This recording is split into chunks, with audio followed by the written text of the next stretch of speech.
Dobrý deň, zdravím vás. Mám tu pred sebou Kika. Kiko, predstav sa, odkiaľ si a povedz nám, ako sa ti páči na kempe. Volám sa Kristián Oračko, som z Podolnica. Na kempe sa mi páči veľmi dobre. Sú tu zábavné aktivity, ťažké tréningy a regenerácia super tu je, takže je tu skvelé.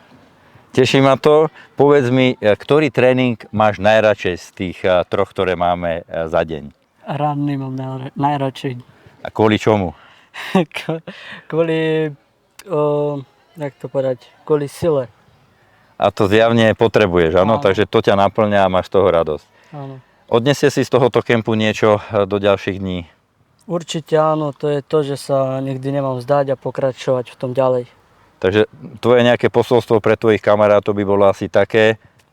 Že sa nikdy nemajú vzdať a pokračovať v tom, čo chcú robiť. Kiko, ďakujem ti a dúfam, že si užiješ ešte tento kemp.